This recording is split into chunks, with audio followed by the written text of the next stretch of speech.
अगर आप इस सरकार की नाकामियों की बात करेंगे तो सबसे बड़ा धोखा देश के करोड़ों नौजवानों के साथ हुआ है।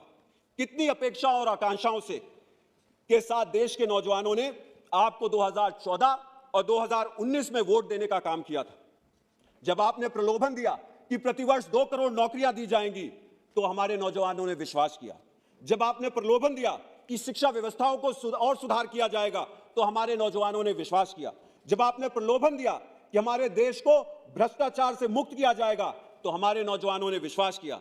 लेकिन आपकी बातों को मानकर, आपको वोट देकर के इस देश के नौजवानों को आखिर क्या मिला? आज बेरोजगारी अपनी चरम सीमा पर पहुंच रखी है। आज देश में एक ऐसी स्थिति पैदा हो गई है जहां करोड़ों लोग या तो बेरोजगार हैं और या अपनी योग्यता से कम की नौकरी करने के लिए मजबूर है, और कुछ ऐसे हैं जिनको इतनी ज्यादा जो है असमानताओं का सामना करना पड़ा कि अब उन्होंने नौकरी ढूंढना ही छोड़ दिया है।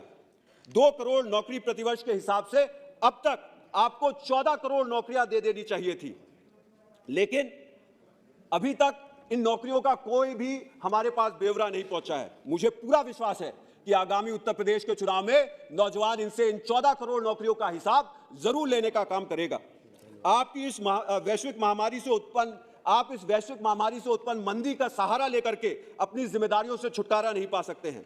अपने संपूर्ण कार्यकाल में आपने नौजवानों को सरकारी नौकरियों से वंचित करने का काम किया है। जहां एक तरफ सरकारी पीएसयू का निजीकरण किया जा रहा है, वहीं दूसरी तरफ सरकारी नौकरियों को संविदा पे देकर के नौजवानों को आरक्षण और सम्मानजनक नौकरियों से वंचित करने का काम किया जा रहा है।